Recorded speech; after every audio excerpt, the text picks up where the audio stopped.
Mayroon po tayo ditong itlog o yung ating buong itlog. Ibubuhos natin ito dun sa ating pakpak ng manok. Gagawa tayo ngayon ng napakasarap na recipe. Gamit lang yung ating mga product mula po sa Spice Up. Ayan guys, so naglagay tayo ng 3 buong itlog dun sa ating manok. Hinugasan lang po natin siya ng maigi guys ha.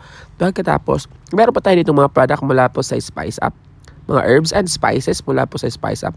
So napakarami nilang product guys. So kung gusto mo yung makabili nito, ay nandiyan po sa ating comment section at sa ating description box yung link kung saan natin may bibili yung ating Spice Up products. Ayan guys, para nga sa ating unang procedure dito ay lalagyan po natin siya ng ating onion powder na napakamahal ng sibuyas ngayon. So nagkakahalaga lang ito ng 45 pesos yung ating onion powder dun sa ating manok. Ayan, para sa mga gustong bumili ito ng onion powder, lalagay ko lang yung link dun sa ating comment section sa baba. Naglagay din tayo ng ating garlic powder dito. Maglalagay din po tayo dito ng ating Cajun seasoning. Maglalagay din po tayo dito ng paprika. Mga konting paprika lang kasi medyo manghang yung ating paprika dito. Ayan guys, kung gusto mong makabili ng mga product nito, ay punta lang po kayo sa Shopee link, Shopee nila at Lazada o sa kanilang Facebook page, Spice Up. Lalagay ko lang po yung link doon sa ating comment section at sa ating description box. Naglagay din tayo ng asin at paminta, pampalasa lang. Damihan natin yung paminta para mas lalong sumarap. Lagay din tayo dito ng asin. Kayo na yung magtansya guys kung gaano kadaming asin ang gusto ilagay dito. Kung gusto mo yung maalat, kung gusto mo yung hindi maalat. Maglalagay din tayo ng liquid seasoning pero optional lang. Kung wala kayo nito ay pwede naman hindi lagyan. Maglalagay tayo dito ng Worcestershire sauce. Ano bang tawag dyan? Worcestershire sauce. Tama ba?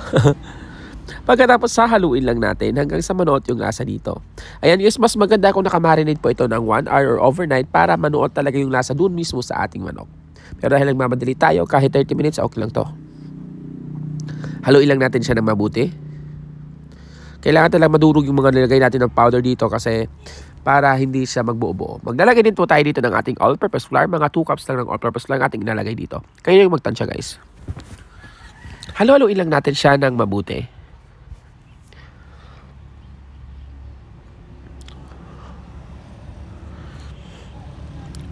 Ayan, pagkatapos set aside lang natin. Kunin na natin yung ating induction cooker. Para sa mga nagtatanong yung ating induction cooker, lalagay ko lang yung link doon sa ating description box kung saan natin ito nabili. Meron po tayo ditong saucepan. Saucepan yung ating gagamitin dito guys para naka-deep fry talaga yung ating manok dito. Mas maganda kasi guys kung naka-deep fry yung ating manok para pantay-pantay yung kanyang pagluluto. Hindi yung other side lang, hindi yung kabilang side. Para pati sa gitna ay lutong-luto talaga yung ating manok dito. Antay lang natin uminit yung ating manok. Yung ating oil bago natin iprito yung ating manok. So iprito na natin ito in a medium heat lang. Prituhin lang natin siya ng 3 to 5 minutes. Hanggang makita lang natin na golden brown na siya.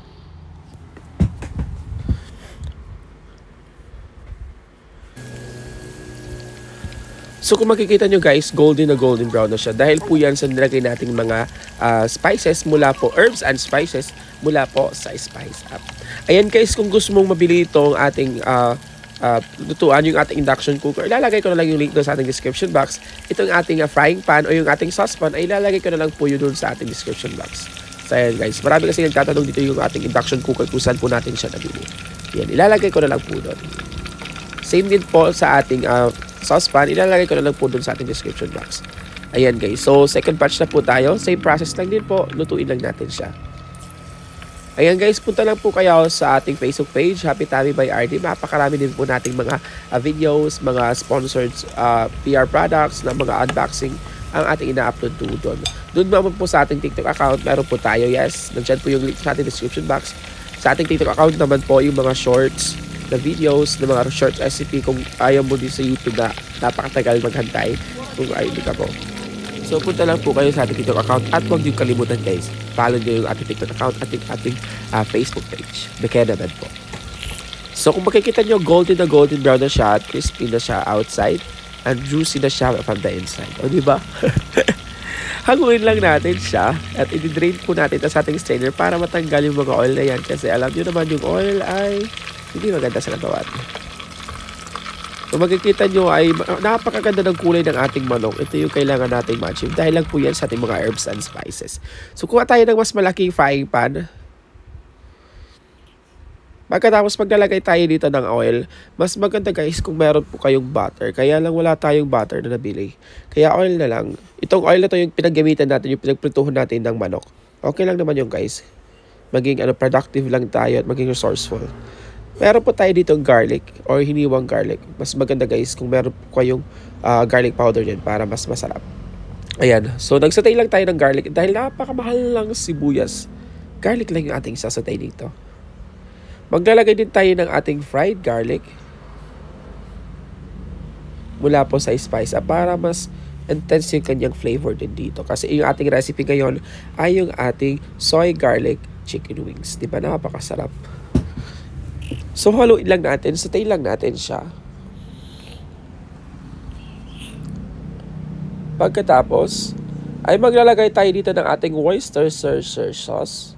Hindi ko alam paano pronounce doon, basta Worcestershire sauce. Maglalagay din po tayo dito ng ating oyster sauce. So kung wala kayong mga yan, ay pwede naman soy sauce na lang yung ilagay dito.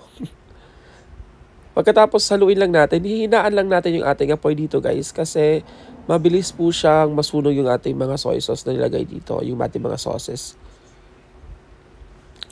Ayan, so maglalagay din po tayo ng ating mga herbs and spices. Kung ano yung ilagay natin doon sa ating manok, ay ilalagay din natin dito sa ating sauce. Ayan, naglagay din tayo dito ng mga 4 tablespoon ng ating sugar to balance lang yung kanyang saltiness at yung kanyang sweetness. So maglalagay tayo ng garlic powder, onion powder, Cajun seasoning, at saka season lang natin siya ng salt and pepper. So tansya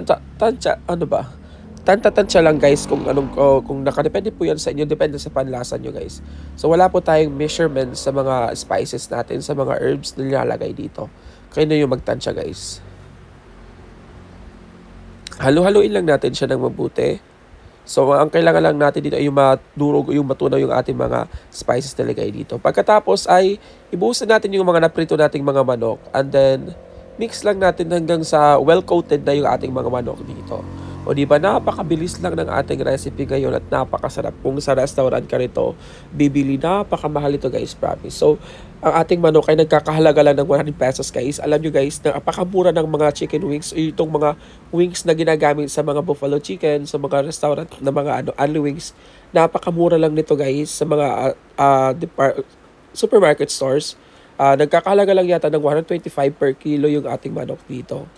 So, mga tira-tira lang po ito parang pinag-anohan ng manok.